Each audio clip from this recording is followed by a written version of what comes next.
SV news కు స్వాగతం. ముందుగా హెడ్లైన్స్.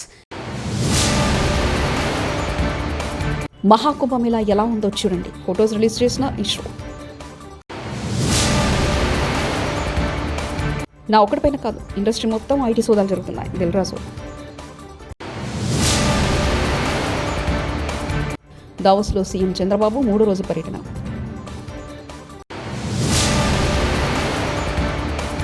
ప్రతి ఇంటికి సోలార్ ప్యానెల్, మిగులు విద్యుత్లో లాభాలు. బాలకృష్ణ. మహాకుంభమేళకు భక్తులు పోటెత్తున్న సంగతి తెలిసిందే. ఉత్తరప్రదేశ్లోని ప్రయాగ్రాజ్లో 45 రోజుల పాటు సాగే ఈ మహాకుంభమేళాలో దాదాపు 40 కోట్ల మంది ప్రజలు పాల్గొంటారని అధికారులు అంచనా వేస్తున్నారు. త్రివేణి సంగమంలో స్నానాలు చేసేందుకు భక్తులు ప్రపంచం నలుమూల నుంచి పెద్ద ఎత్తున తరలివచ్చారు. హైదరాబాద్ నగరంలో పలువురు సినీ ప్రముఖుల ఇళ్లపై జరుగుతున్న ఆదాయ పన్ను శాఖ దాడులపై నిర్మాత Telangana film development corporation chairman TGFDC chairman Dil Raju స్పందించారు. ఐటీ సోదాలు తన ఒక్కడిపైనే జరగడం లేదని అన్నారు. ఇండస్ట్రీ మొత్తం మీద ఐటీ సోదాలు కొనసాగుతున్నాయని చెప్పారు. బుధవారం ఇంటి నుంచి బయటకు వచ్చిన ఆయన మీడియాకు అభివాదం చేస్తూ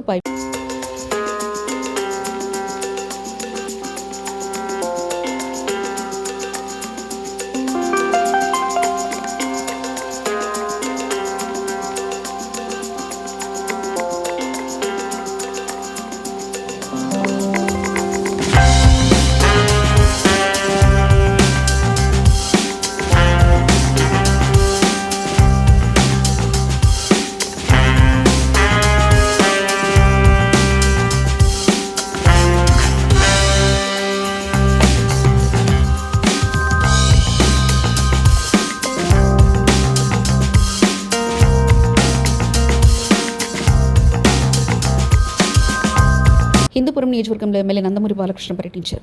ఇందులో భాగంగా 3 రోజు హిందూపురం రూరల్ గొల్లపురం గ్రామంలో 3.48 కోట్లతో నిర్మించిన విద్యుత్ సబ్స్టేషన్కు ఎమ్మెల్యే నందమూరి బాలకృష్ణ భూమి పూజ చేసి పనులు ప్రారంభించారు. అనంతరం ఆయన మీడియాతో మాట్లాడారు. హిందూపురం నియోజకవర్గంలో విద్యుత్ సమస్య లేకుండా ఉండడానికి తగినన్ని సబ్స్టేషన్లు ఏర్పాటు చేసినట్లు తెలిపారు. నివాస ప్రాంతాల ప్రజలతో పాటు రైతులు, పరిశ్రమలకు తగినంత విద్యుత్ సరఫరా చేయడానికి కృషి చేస్తున్నట్లు చెప్పారు. హిందూపురం నియోజకవర్గం అభివృద్ధి కోసం ఎప్పటికప్పుడు సీఎం చంద్రబాబు దృష్టికి తీసుకెళ్తున్నట్లు తెలిపారు.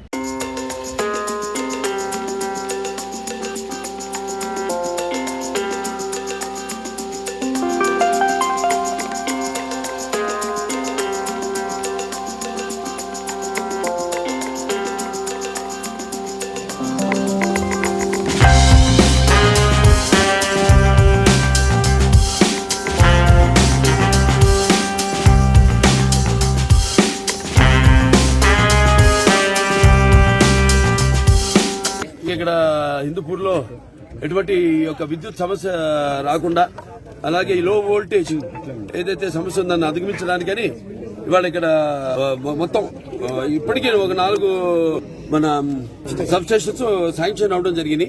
4 అంటే ముందు 27 సంవత్సరాలు ఒక సమస్య అన్నింటినీ కూడా దృష్టిలో పెట్టుకుని ఇవాళ ఇక్కడ భూమి పూజ చేయడం జరిగింది.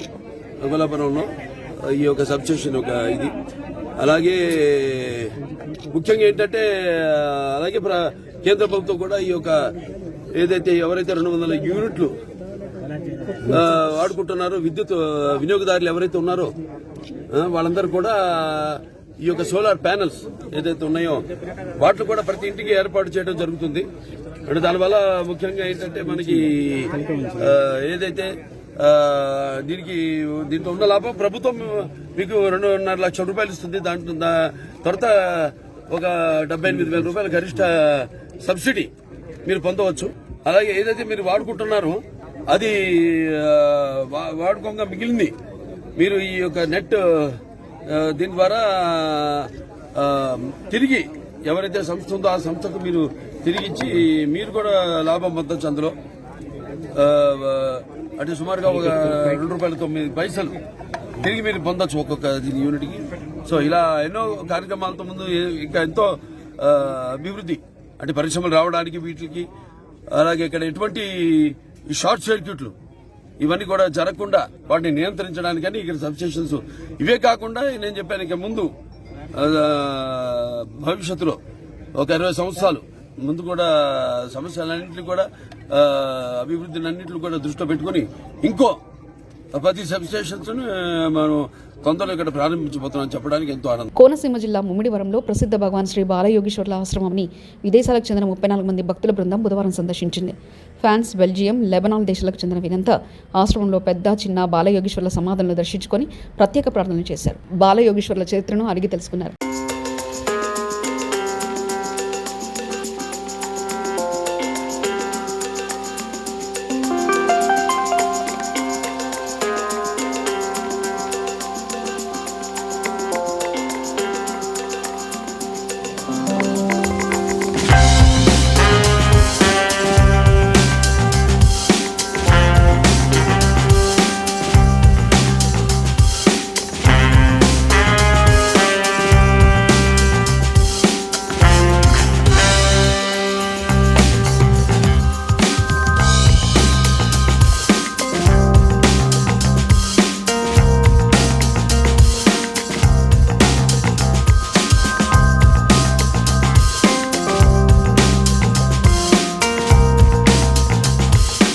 మంత్రి సీతక్కకు నిరసన సెగ తగిలింది. మేడ్చల్ జిల్లా ఫిర్జాదిగూడ కార్పొరేషన్లో మంత్రి సీతక్కకు నిరసన సెగ డంపింగ్ యార్డ్ను తొలగించాలని డిమాండ్ చేస్తూ నినాదాలు చేసిన స్థానిక బీజేపీ నాయకులను అడ్డుకున్న పోలీసులు.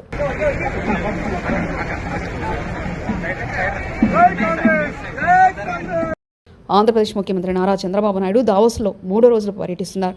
వరల్డ్ ఎకనామిక్ ఫోరం సదస్సులో బుధవారం వివిధ రంగాల పారిశ్రామికవేత్తలతో చంద్రబాబు ముఖాముఖి సమావేశాలు నిర్వహిస్తారు. అలాగే Unilever, DP world group, petroleum, national బృహత్, గూగుల్ క్లౌడ్, పెప్సికో, ఆస్ట్రోజెనకా సంస్థల అధిపతులు, బిల్గేట్స్, వరల్డ్ ఎకనామిక్ ఫోరం ప్రతినిధులతో సీఎం చంద్రబాబు చర్చలు జరిపారు. తర్వాత దావోస్ సమావేశాల్లో గ్రీన్ కోతో ఎంఓయూ కుదుర్చుకున్నారు. ప్రకృతి వ్యవసాయం, human mission collaboration, green hydrogen, పునరుత్పాదక విద్యుత్ వంటి అంశాలపై రౌండ్ టేబుల్ సమావేశాలకు చంద్రబాబు హాజరవుతారు. ఈ సందర్భంగా ఏపీలో పెట్టుబడులకు ఉన్న అవకాశాలను వారికి ముఖ్యమంత్రి వివరించనున్నారు. Green energy for export, again, port is required. So both are possible. As you rightly mentioned, now there is a huge demand also we have to create.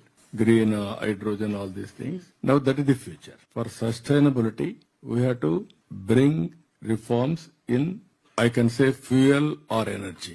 Earlier we are all talking, and also downstream industries, so many chemicals, and also other areas also. Now, as you rightly mentioned, now people are talking about green energy, then how to go for hydrogen, ammonia, all these things. If necessary, how to convert again power.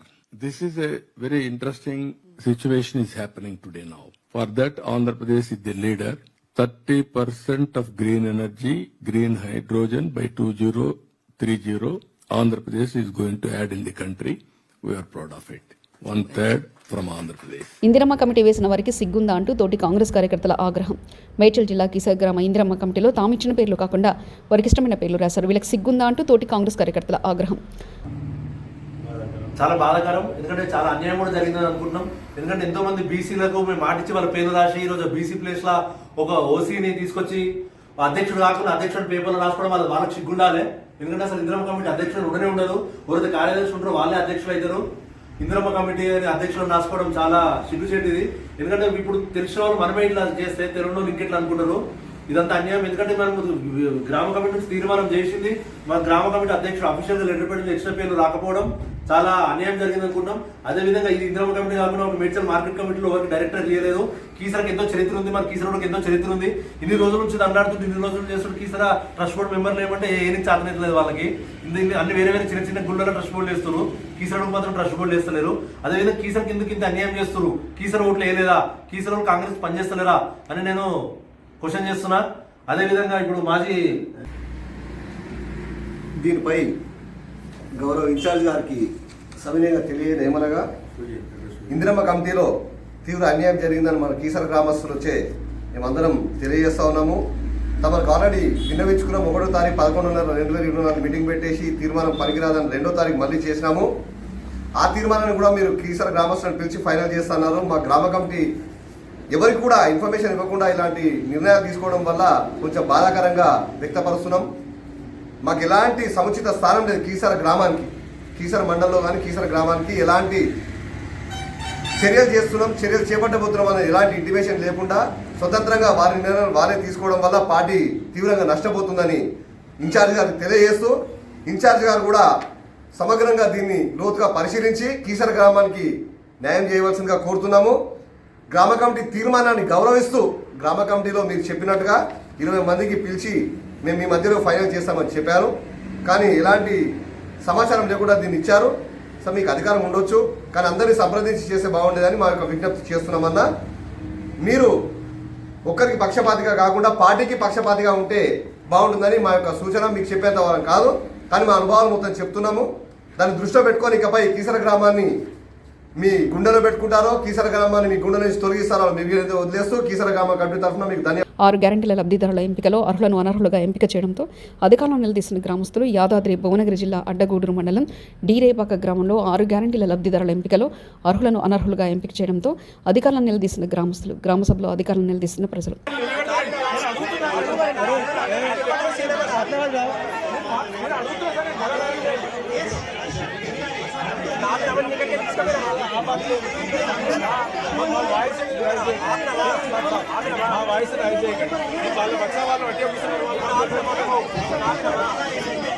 పట్టణంలోని ring road Shri కళ్యాణ వెంకటేశ్వర స్వామి ఆలయంలో బుధవారం రంగనాథ మండపంలో అయోధ్యలో బాలరాముడి విగ్రహ ప్రతిష్ఠ జరిగి ఏడాది పూర్తి కావడం, విజయనగరంలో శ్రీ శ్రీనివాస సేవా సంఘం ఆధ్వర్యంలో మహాసామ్రాజ్య పట్టాభిషేక మహోత్సవాలకు అంకురార్పణ జరిగి ఏడాది దాటి మొదటి వార్షికోత్సవం జరిగింది. ఈ సందర్భంగా జరిగిన సభా కార్యక్రమాన్ని సేవా సంఘం అధ్యక్షుడు పిల్లా విజయ్ కుమార్, ఆధ్యాత్మిక ప్రవచకులు శ్రీమాన్ ఎస్టిపి రాధాకృష్ణ మతాచార్యులు జ్యోతి వెలిగించి ప్రారంభించారు. అనంతరం సేవా సంఘం అధ్యక్షుడు విజయ్ కుమార్ విద్యార్థులను ఉద్దేశించి మాట్లాడుతూ పిల్లలు రామాయణంలోని అంశాల పట్ల అవగాహన పెంచుకొని సత్ప్రవర్తన కలిగి దేశాభివృద్ధికి కృషి చేయాలని అన్నారు.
మహాకుంభమేళా ఎలా ఉందో చూడండి. ఫొటోస్ రిలీజ్ చేసిన ఇష్రో.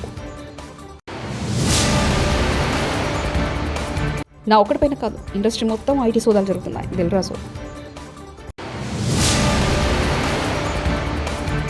దావోస్లో సీఎం చంద్రబాబు 3వ రోజు పర్యటన.